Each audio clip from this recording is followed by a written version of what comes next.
محمد وعلى آلہ واصحابہ اجمعین ومن اہتدی بہداہ واقتفى خطاہ الی یوم الدین۔ اشہد ان لا الہ الا اللہ وحدہ لا شریک لہ واشہد ان محمدا عبدہ ورسولہ۔ بہت ہی محترم اور مکرم برادران اسلام، حاضرین گرامی قدر، نماز جو اللہ کی توفیق سے ہم نے ابھی ادا کی ہے، یہ ایک ایسا فریضہ ہے کہ سب سے زیادہ ہماری روزمرہ زندگی کے اندر ہم اس کا اہتمام کرتے ہیں۔ 5 وقت کی نماز ہے فرض، اور اس کے ساتھ پھر نفلی نمازیں بھی مسنون ہیں۔ رسول اکرم صلی اللہ علیہ وسلم نے ان کی ترغیب بھی دلائی ہے اور ان کا اہتمام بھی فرمایا ہے۔ فرض نماز تو ہے، یہ تو جانتے ہیں ہم سارے، اور اس کے ساتھ جو سنت ہے رواتب، رسول اکرم صلی اللہ علیہ وسلم نے یہ فرمایا کہ جو آدمی یہ رواتب سنت، فجر سے پہلے 2 رکعت، ظہر سے پہلے 4، 2 اس کے بعد، مغرب کے بعد 2، عشاء کے بعد 2، یہ 12 رکعتیں بنتی ہیں۔ فرمایا کہ جو آدمی ان کی پابندی کرتا ہے، اللہ رب العزت اس کے لیے جنت میں گھر بنا دیتے ہیں۔ اور ایک حدیث میں آتا ہے کہ رسول اللہ صلی اللہ علیہ وسلم نے فرمایا کہ جو آدمی ظہر کی 12 رکعتیں پڑھتا ہے، اللہ تعالیٰ اس کو جہنم پر حرام کر دیتے ہیں، وہ جہنم میں نہیں جائے گا۔ 12 رکعتیں پڑھتا ہے آدمی تو اللہ تعالیٰ جنت میں گھر بنا دیتا ہے، سنن رواتب۔ اور جو ظہر کے بعد بھی 4 پڑھتا ہے اور ظہر سے پہلے بھی 4 پڑھتا ہے، ظہر کی 12 رکعتیں پڑھتا ہے فرض ملا کے، تو اللہ رب العزت اس کے لیے جہنم میں جانا بالکل حرام کر دیتے ہیں اور اس کو جہنم سے آزادی دے دیتے ہیں۔ تو یہ نفل نماز کا حکم ہے فرض کے علاوہ۔ تو فریضے کے ساتھ انسان کو کتنا بڑا مقام ملتا ہے، یہ انسان اندازہ نہیں کر سکتا۔ فرض جو ہے یہ نفل سے بہت اونچا ہوتا ہے، اور رسول اکرم صلی اللہ علیہ وسلم نے فرمایا کہ جب انسان وضو کرتا ہے تو وضو کے ساتھ انسان کے اللہ رب العزت جو گناہ ہوتے ہیں ہاتھوں کے ساتھ کیے ہوئے، آنکھوں کے ساتھ کیے ہوئے، اپنی ناک اونچی کرنے کے لیے پیدل چل کے انسان گیا ہے، تو یہ جو گناہ انسان کرتا ہے اللہ رب العزت وضو کے ساتھ معاف کر دیتے ہیں۔ اور پھر اس کے بعد اگر انسان 2 رکعت نماز پڑھے، لیکن وہ 2 رکعت نماز ایسی ہو کہ انسان اپنے آپ سے بھی نہ بات کرے اور کسی کی طرف نہ بھی دھیان کرے، اس کا پورا دھیان اور توجہ اللہ کی طرف ہو، تو وہ ایسے ہو جاتا ہے کہ اللہ تعالیٰ اس کے سارے گناہ معاف کر دیتے ہیں۔ تو نماز جو ہے یہ ہمارے گناہوں کی معافی کا بہت بڑا ذریعہ ہے۔ اور فرضی نماز یہ تو بہت ہی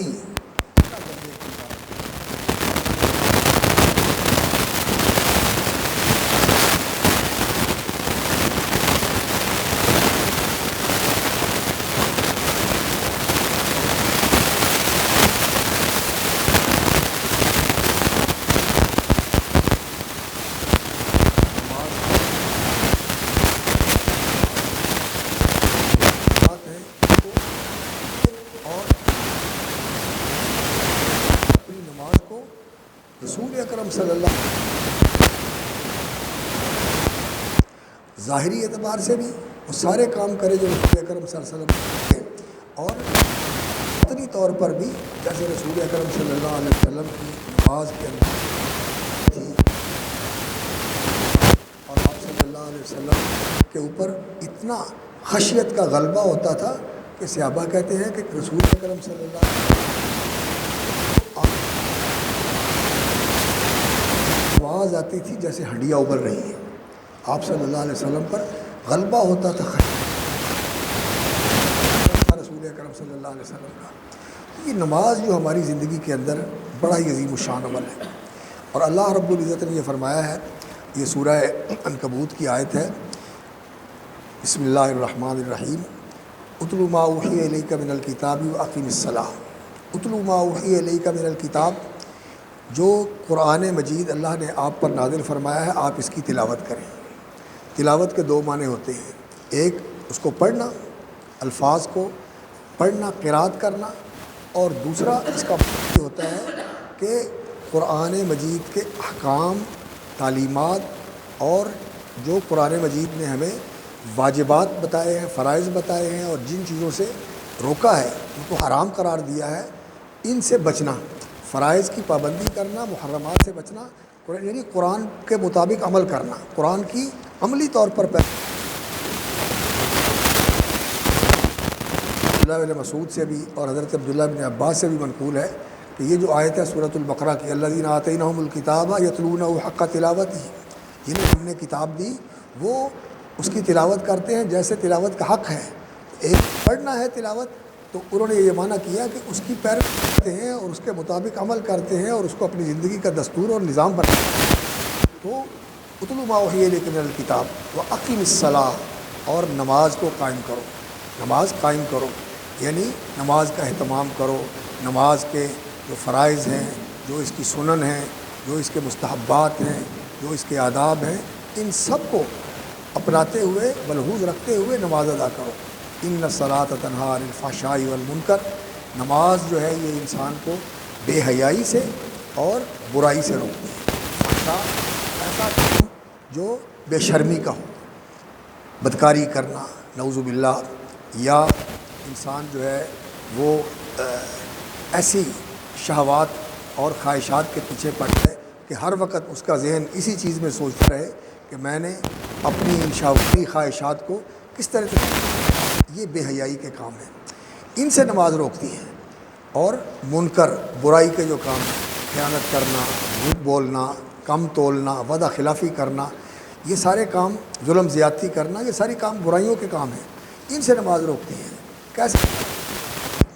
نماز ان سے اس طرح روکتی ہے کہ انسان نے اگر نماز شعور کے ساتھ پڑھی ہے، سمجھ کے پڑھی ہے، اور دل کی حاضری کے ساتھ پڑھی ہے، حضور دل کے ساتھ نماز پڑھی ہے، تو اس نماز کا اثر انسان کی زندگی میں قائم رہتا ہے۔ جب نماز پڑھ کے انسان نکلتا ہے تو یہ جو نماز والی حالت تھی کہ اس نے ساتھ رابطہ کیا ہوا تھا، اللہ تعالیٰ سے باتیں کر رہا تھا، اللہ رب العزت سے ہم کلام ہو رہا تھا، کہ اپنی عرض معروض اللہ کی بارگاہ میں پیش کر رہا تھا، اور اللہ رب العزت اس کا جواب دے رہے تھے اور اس کو سن رہے تھے۔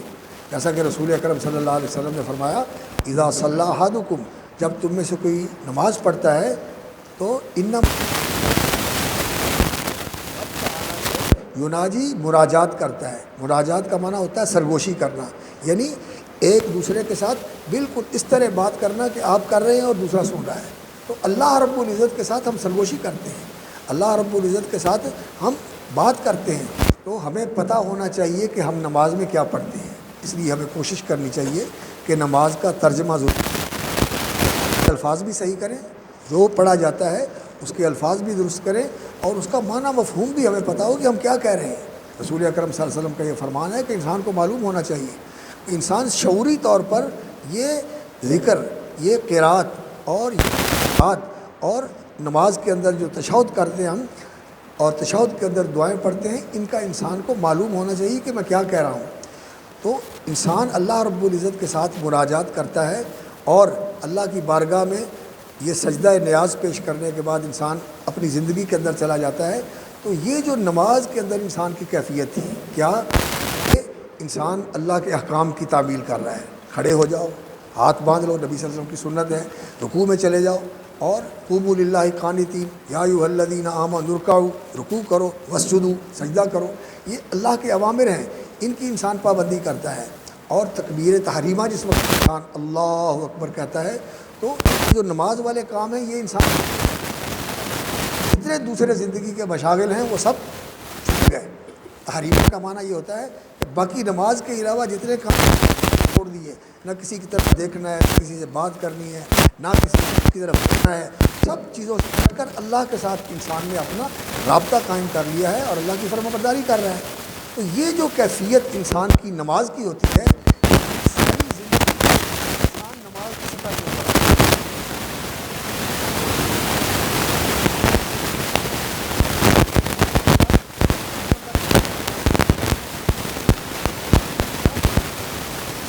خاطر اللہ کی فرما برداری کرے. یہ شعور اور یہ ادراک پیدا ہو جاتا ہے کہ میں نے اپنی زندگی کو نماز کی سطح کے اوپر لے آنا ہے، تو پھر انسان کی ساری زندگی عبادت ہے. نماز کے بعد بھی وہ پوری زندگی اس کی سطح پر آ جاتی ہے، اور انسان دین کے احکام کے مطابق محرمات کو چھوڑ کر واجبات کا اہتمام کرتا ہے، اور اللہ کو جانتا ہے کہ وہ میرے سامنے ہے. اور انسان کا ایسا دھیان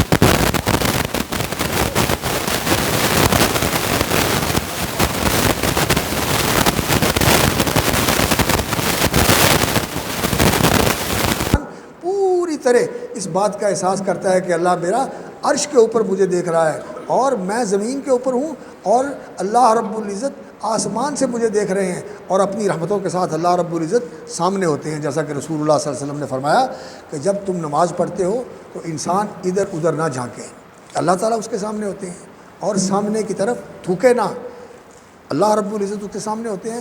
یہ اللہ رب العزت کی شان ہے کہ وہ عرش کے اوپر ہو کر بھی بندے کے سامنے ہوتے ہیں. یہ اللہ کی شان ہے. کیسے ہے ہم نہیں جان سکتے، ہم نہیں جان سکتے. یہ اللہ رب العزت کا معاملہ ہے. اس لیے یہاں جو کہہ دیا گیا اس کو مان لو. کیسے، کیوں، یہ نہیں کہا جا سکتا. نہ کیوں ہے کیسے ہے. ہاں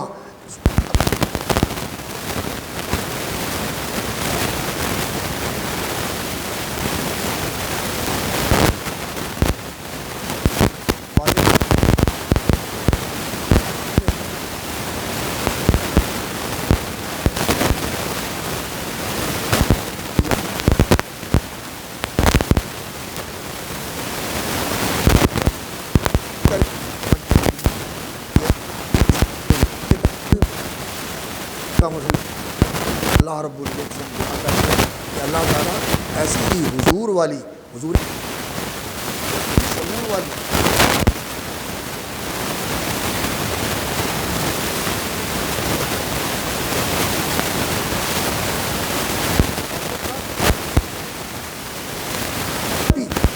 اس کی لذت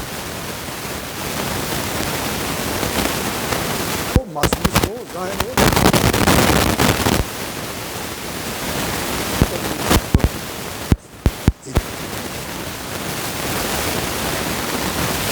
نماز کا علم بھی سیکھنا ہوتا ہے. رسول اکرم صلی اللہ علیہ وسلم کی نماز کے اعمال کیا تھے، کیفیت کیا تھی، اور صحابہ کرام کی نماز کیسے ہوتی تھی، ان کی کیفیت کیا ہوتی تھی، اور اپنے آپ پر مجاہدہ کر کے اس کیفیت کو طاری کرنے کی کوشش کرنی چاہیے، تاکہ یہ کیفیت ہماری زندگی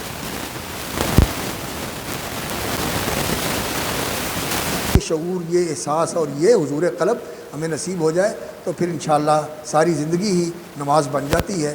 اور یہ اللہ کی فرما برداری صلاتہ و تسبیحہ، اللہ تعالیٰ نے کائنات صلاتہ و تسبیحہ، یہ پہاڑ، یہ درخت، یہ پانی، یہ سمندر، یہ دریا، اور یہ زمین، ستارے، سورج، کہکشائیں، گلیکسیز، جو کچھ ہے، علیمہ صلاتہ کہ ہماری نماز کیا ہے. یہ ساری اللہ کے فرمانبردار ہیں. وہ تسبیحہ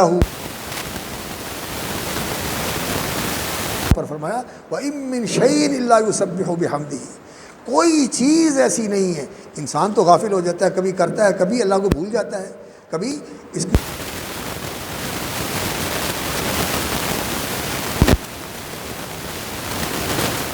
نظر آتی ہیں. یہ ہر وقت اللہ کی تسبیح میں لگی. تمہیں ان کی تسبیح کا پتہ عزت کی ہر چیز جو ہے،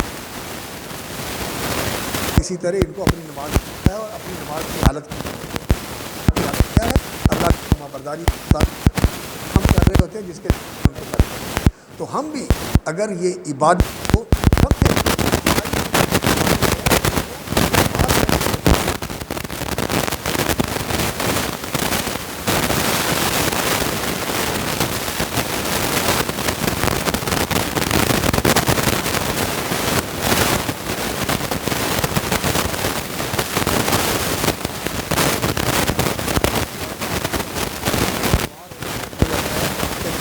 اس تعلق کے ساتھ اللہ فرماتے ہیں جل شانہ، اور ان کی حمایت رب العزت اپنی رحمتوں کے ساتھ بھی ان کے شامل ہیں، اور اللہ رب العزت ان کے لیے آسانیاں بھی فرماتے ہیں، اور اللہ تعالیٰ مشکلوں سے بھی نجات عطا فرماتے ہیں۔ ہم اللہ رب العزت سے دعا کرتے ہیں کہ اللہ تعالیٰ ہمیں حقیقی نماز پڑھنے کی توفیق عطا فرمائے، اور باشعور نماز پڑھنے کی توفیق عطا فرمائے، حضور قلب والی نماز پڑھنے کی توفیق عطا فرمائے۔